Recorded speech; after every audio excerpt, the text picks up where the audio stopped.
And hello world, it's Lee Kelson coming to you live from our Gold Coast studio on North Gold Coast in Queensland, Australia. And I'm joined today by a special guest over in New York, Nicklas Bergman. Hello, Nicklas. Good morning, good afternoon, good evening. So Nicklas is the author of Surviving the Tech Storm. Was it on the New York bestseller list? Did it make it there? I think it did. Well, I can probably give you one New York bestseller list that it's on, but it's not one of the major ones yet, no. That'll do. And it was actually on the recommended reading list from Entrepreneur Magazine in December. I saw that, yes. It was in the, I think, the top 10 must-read over summer, or our summer, your winter. We've had a scorching summer, and you guys have had a pretty cold winter there, although New York's looking pretty fine out the back there at the moment. Oh, it's been freezing here, really. It's been so cold. Even from Swedish standards, it's been really cold. And so tell me, Nicklas, what are you doing in New York?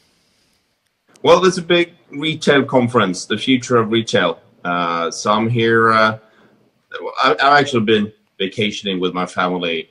They left the other day, and I'm staying for work for a couple of days. So I'm doing a couple of things with that retail conference, speaking here on Tuesday, and then trying to go end-to-end on meetings these couple of days here. So bit of work, a bit of fun. Right, okay, cool. And I know you just released your top 10 tech storm. What do you call this top 10? Top 10 technologies for 2018? It's just it's a sort of a mind game for me to put together because there's this think tank I'm working with, TechCast Global. They have a list of technologies and social trends that they monitor all the time. And I, from that list and from other sources and some number crunching, I put together a top 10 list of the most interesting technologies that you need to monitor in the next quarter or the next 6 months before I put out a new one. It's a bit, the underlying idea with this is very serious because I really do think that we need to take a look at these technologies and understand what's happening. But as with all top 10 lists, because there's always a lot of lists coming out around the New Year's, and you should take them with a grain of salt, I think. But for me, this list is more as a conversation starter than anything else. Yeah, well, I think it's to get people's minds going. I think it's an interesting list. So let's kick off at number 10, genetic modification. So, well, yeah, I mean, that's been on the list for a while. It's really interesting what's happening there, how we can map, cut and paste, map our genome, cut and paste in our DNAs, and to see where there is going. Maybe you're familiar with CRISPR technologies. This cut and paste technologies have been emerging in the last couple of years. Now, the last thing I saw just the other week was that it might not be as promising as it is, but it's just probably that it follows the hype curve. Scientists come up with something, we think it's all beautiful and wonderful, and then we see some kind of backlash, meaning that it takes longer than expected. We see some drawbacks, but in the long run, we will definitely see a new way of relating to genetic modification and but it's controversial, right? Code. Sorry? It's controversial, right? Because, people think it's super athletes and superhumans and, designer babies. Oh, yeah. Meaning that there's all these promises and there's all these very good things that we can get out of this. As long as we discuss it now, as long as we look at the implications, as long as we are in the driver's seats deciding how we should use this technology, as with any other technology. Okay, and so it's natural interfaces. Number 9. Yeah, next on the list. Yeah. It's, when we start getting more and more of these virtual assistants, these smart speakers, for example, in our homes, Amazon's Alexa, Google has their system. We have Apple coming out with their smart speakers soon with Siri. We have it in our phones. When they came out, like 6-7 years ago, the first Siri versions of Siri, it wasn't that good, but now it's actually really, really good. So you can use it in a good way. And I mean, the keyboard typing is not the fastest and most accurate or best way to actually interact with your gadgets. So speaking, gesture control, all these things are coming quite fast now, and it's actually working. So I just installed Amazon's Alexa this fall in my home, and the kids just love it. They just run to it and play music all the time. And it's a new way. Not that it's a family member, but it's kind of working that way sometimes. Yeah, it's interesting. You're talking to yourself in your house. I think you said you can get some medicine for that or something, can't you? Yeah, definitely.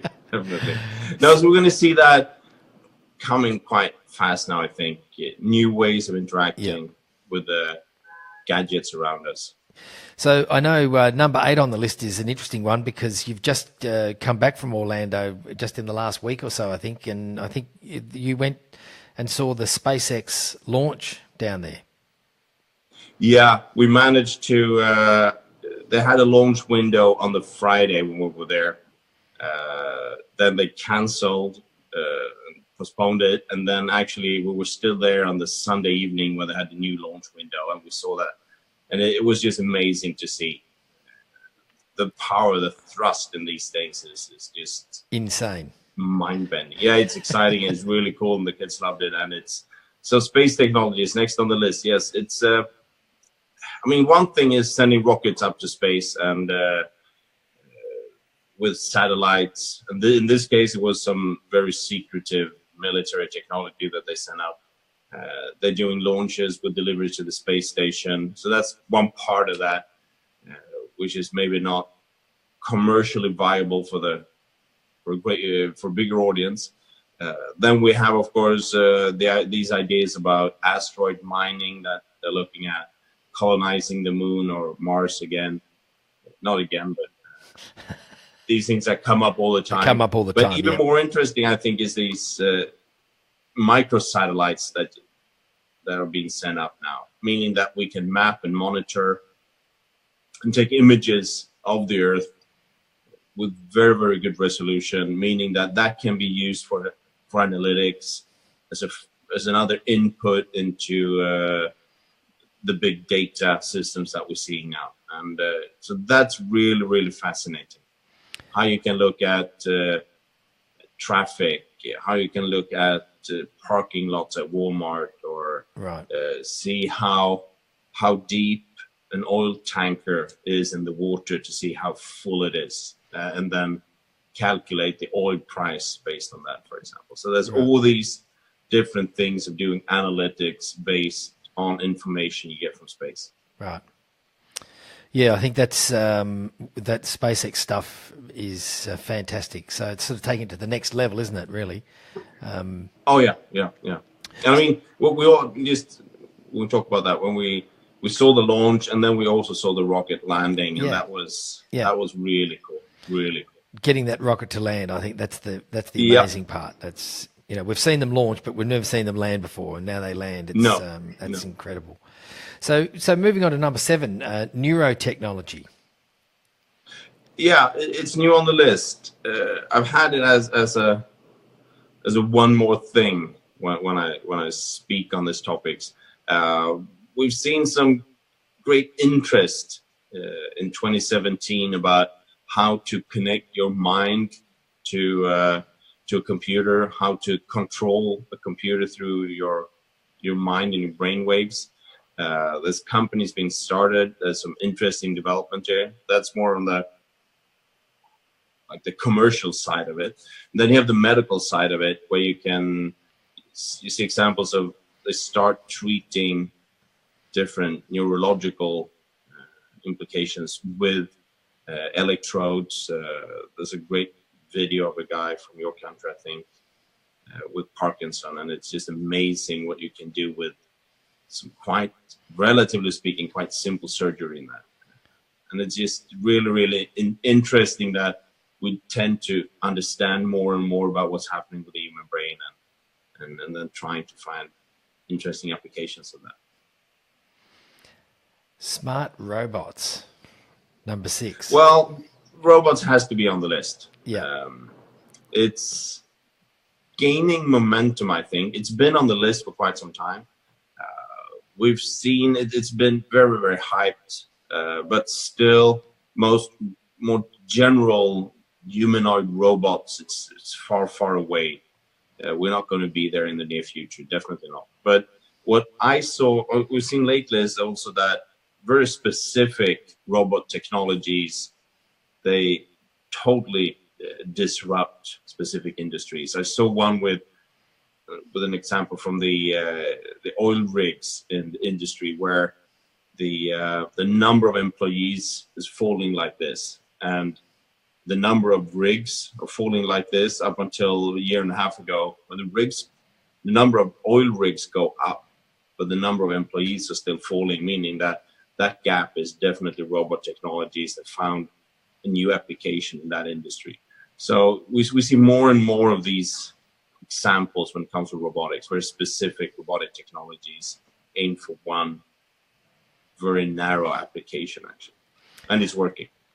So I think one of the interesting things about all these technologies is a lot of people I talk to seem to be sort of concerned, or almost I'd almost say scared of these technologies. They're not. It's the unsurety. I mean, your book,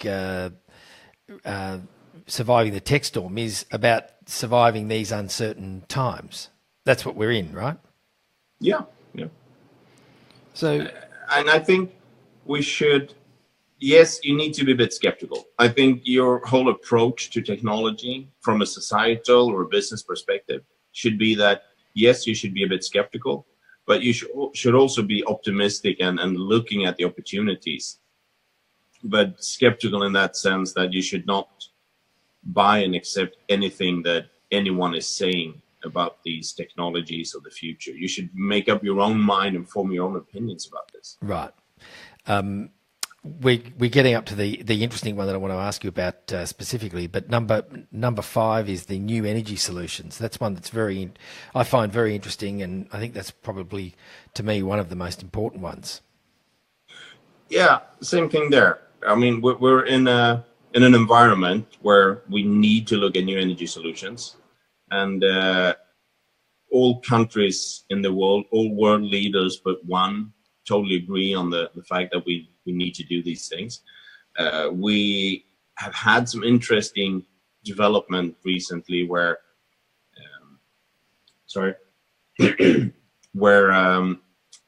the cost of producing energy through solar is cheaper than coal in India, or is cheaper than burning gas in the US, for example. We still have a challenge with the fact that fossil fuels are going to be the number one source of energy for the foreseeable future. But it's interesting how much new things are coming. We had another example of this is that in Germany in October, there was so much wind energy produced so that the cost of energy on the spot market was 0. So these things will happen more and more, meaning that from the production perspective, we are seeing a lot of these new energies coming. Then we have, the whole electric grid needs an update, because that's also part of how we distribute this. Yep. It's one thing to have all this energy being produced in sunny places, and then you come to New York where it's 20 below, or Sweden where it's 1 meter of snow in the winter, and you really need to distribute this in a new way. And that's a challenge also for the grid in the future. Or you just need to move down to the Gold Coast. Could move to the Gold Coast. It's really easy when you travel. When you're in Sweden and you get, I think last year we had 50 days on a row without any sunshine, meaning that not that it was dark, but it was cloudy. So in that sense, it's really easy to convince anyone in the family that maybe we should move somewhere else. So we'll see about that. We'll see about that. So number 4 on the list is blockchain. So what can you tell us about blockchain? I can tell you that I'm really fed up with Bitcoins and Ethereum and all the cryptocurrencies. I think we really do have something interesting going on there. I see that it's 1999 all over again. Yeah. Enormous bubble when it comes to Bitcoins. I think that we need to look at this in a sober way, realizing that we're probably going to have people making tremendous amounts of money from Bitcoins, for example. We're going to see a backlash. We've seen some corrections in the pricing. I have no idea what the correct pricing is, but when it comes to the underlying technology, the blockchain technology, every day more or less, I talk to companies that have new and interesting perspectives and examples of how they can streamline their paperwork in logistics, or how a bank can use it for transactions and verifications of identities, for example. So we got all these things happening, still in its infancy. We see very interesting use cases, but we also need to get the regulations in place. Yeah, I'm a bit like you. I'm a bit over all the Bitcoin hype, but I think it's interesting, and ultimately it's where we're going to land, I think. But we just might have to go through a bubble to get there. It's like everyone's saying that with Bitcoins, that 3-4 years ago, I should have invested in Bitcoins, and then 2 years ago saying I should have invested in Bitcoins, and then you said 1 year ago that you should have done it, and now 6 months ago, and 3 months ago, and 3 weeks ago. So just do it. It's fascinating. It's fascinating. All the best of luck to everyone that's yep. in the game, and the billionaires or the millionaires. But yeah, I think we're going to see some more corrections there. Yeah. All right, so stay tuned for a correction more corrections in the Bitcoin cryptocurrency markets. So now it's the time where you're going to have this man speaking really fast about all the loss of liabilities, blah blah blah, etc., blah blah blah, about not taking advice from this discussion, whatever it is now. Yeah, no, that's right. Yeah, we're not all the disclaimers coming up. All the disclaimers. We're definitely not financial advisors, so do your own research. That's it. So I don't think anyone would ever see us as financial advisors. Right? Definitely not. So I'll take that as an insult. If anyone would. Augmented reality. Yeah, I think this is really interesting. I mean, same thing there. It's been around for a while. We've been talking about it. In 2016, I think we saw a boom of virtual reality investments and startups, not really living up to the hype. But when it comes to augmented reality now, we start seeing Microsoft coming up with their HoloLens. Magic Leap sort of launched just a couple of weeks ago with their new system. It's going to be really interesting what's going to happen this year here. Maybe we're going to see some things coming out of this actually on the shelves for consumers to start using. Apple launched it in their new phones, AR Kit. Yep. And when I see my kids in an Apple store the other day playing with some of the games and new iPhones, and they can just launch the games, point it at a table, and you see a whole world emerging just from that table, and they are so fascinated with it. So yeah. I think we're going to see more and more of this coming. We're going to see that eventually our screens around us are going to be augmented reality screens instead. We're going to interact with information and use information and view information in a new way quite soon, actually. I'm looking forward to that. Where I can pinch and drag in thin air, like we saw on the. That people are going to walk around like this, just totally zoomed out. Yeah. Like what was that? Just pinching and zooming. Yeah. Pinching and zooming and pointing and I don't know. It's going to be a whole new world. It is. From that too. Yeah. Okay. So number 2 on the list is autonomous vehicles. So we've seen lots of people playing this space now, very quickly turning into red ocean territory. Yes, definitely. And I don't know. I've been working with the car industry for many years, with and in the industry. I'm probably biased, but also from more objective sources, I see that everyone is talking about this. And I see that, for example, the value chain in the car industry, of course, that's going to change with autonomous vehicles and electrical drivetrains.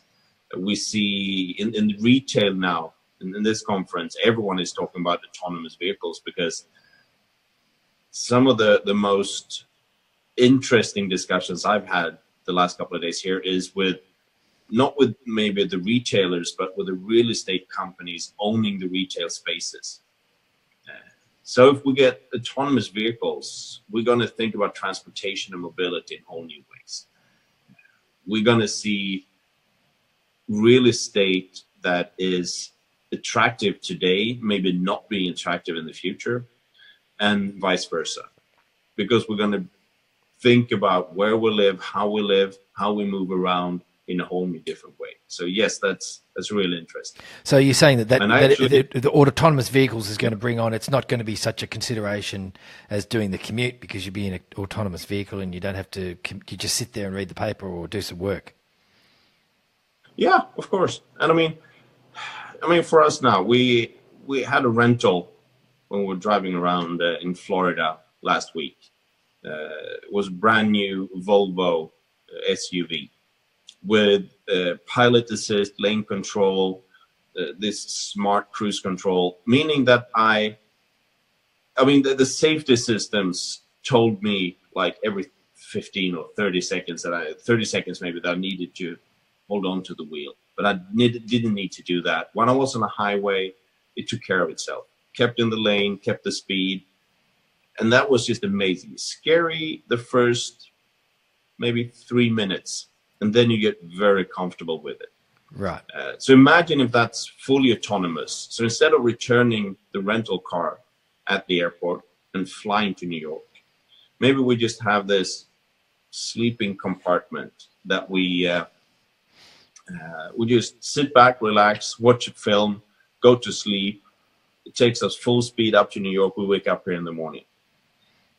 Meaning that we don't really need to be that active in our transportation.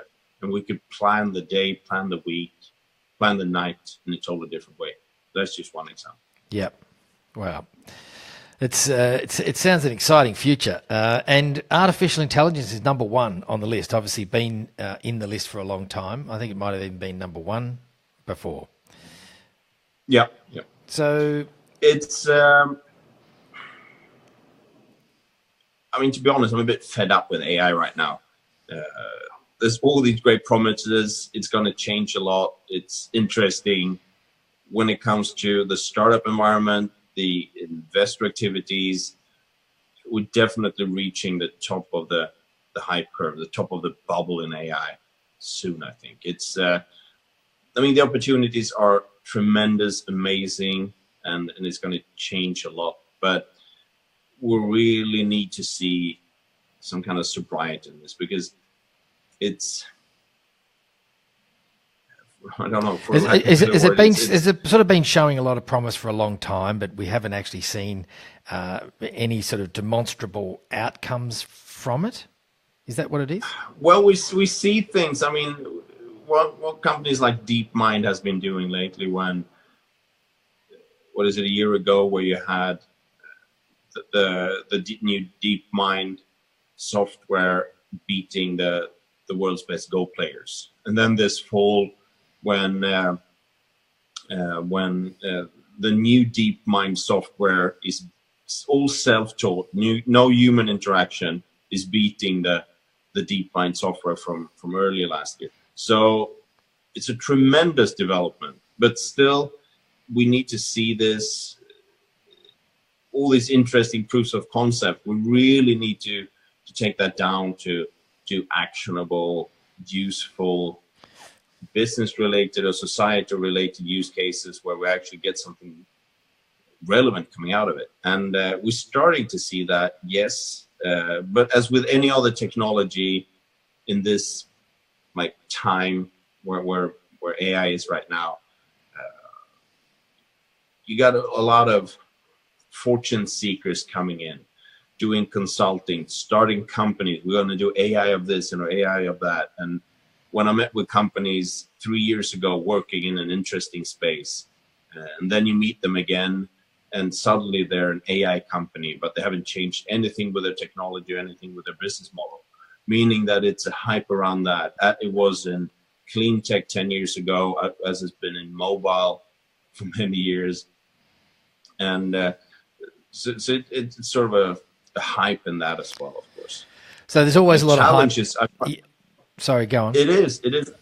I was going to say that the challenge, I think, for anyone looking from an investment perspective, from a business perspective, or societal effects of technology, is to see right now how much of all the discussions going around, how much of the potential impact that is going to be impact in a longer perspective, and that is not only part of the booming economy and the sort of technology hype that we're into. Because I really feel that we're back in the dotcom boom around the millennium, where we got all these promises, we got all these wonderful things that are going to happen. We got all the established companies that are so afraid of all the startups and all the new things that's going to happen. But on the other hand, we also see that it's really, relatively speaking, the cost of capital is low. There's a lot of capital around in the system. It's relatively easy to get funding, meaning that you don't have to focus on the business fundamentals. You can get money in, try to grow a market, grow a user base, and then think about the revenues eventually in the future. Yeah, I think I'm seeing a bit of a change in that, and I'm certainly advocating that customers first and investment second. So I think that all we need to see really is if you talk about 99 again, is one of these large companies or companies that have raised a large amount of money and the revenue isn't catching up. We're going to see one fail, and then that might be the wake up call or the beginning of the pare back, if you like. No, of course. From my perspective, working with startups, investments, and trying to look into the future and what's going to happen, I find it a big challenge to try to separate the hype from the long-term, actual serious implications of technology and this time we're living in. Because as it was in 1999, we had some amazing bubbles and things that were happening, and everyone was so curious and so upbeat about all these new things. And then the bubble burst, but underneath that, we really saw long-term interesting consequences for society and business that we are reaping the benefits from now with faster broadband or mobile communication and smartphones and these things. And what I find interesting is to see, okay, when we get some kind of correction, when the cost of capital will increase, when it will not be that easy to raise capital again, easy relatively speaking, then what underlying trends, technologies will be long-term sustainable and useful? So I think, and that's a challenge you're working with all the time. But right now, I find it extremely hard to separate the hype from the long-term, interesting, positive effects. So the takeout is separate the hype from the long-term effects of some of these companies. As you say, we saw in 99 a lot of hype, a big bubble burst, but then there was some technologies that disrupted and changed. Search, Google was one of them. So Nicklas, you're going to be doing a few more crosses with us as you travel around the world. Where's your next stop? Well, I'm here for a couple of days. Then it's back to Sweden. Then it will be Lausanne in a couple of weeks. Where's that? Lausanne in Switzerland in a couple of weeks. Oh, yes. Is that we'll catch up then? Is that then holiday and skiing, or is that working? No, it's horrible actually. I was in Kitzbühel in the Alps in November, like the week before they opened the slopes, and now I'm going to Lausanne, which is close to the Alps but not like in the mountains. So it's I don't know. It's really bad timing being in all these places when you can't ski. But I'm looking forward to the ski season as well. Okay, so hopefully we're going to catch up with you soon. We've been talking with Nicklas Bergman live from New York. Thanks very much for your time. Surviving the Tech Storm is Nicklas's book, and it was Entrepreneur. I think Entrepreneur.com ranked it in the top 10 of must reads. So if you haven't read it, go and read it. And we've just been through the top 10. Nicklas, thanks for joining us. Beautiful day. Yes. It looks like a magnificent day behind you in New York. I know it's probably cold, but it still looks pretty good out there. Yep. Gonna have a good time today. Definitely. All right. Thanks for joining us, and we'll catch up with you. So where should we look to catch up with you next? Maybe Lausanne then in a couple of weeks. Okay. Sounds good. We'll talk to you then. Okay. Thanks. Take care.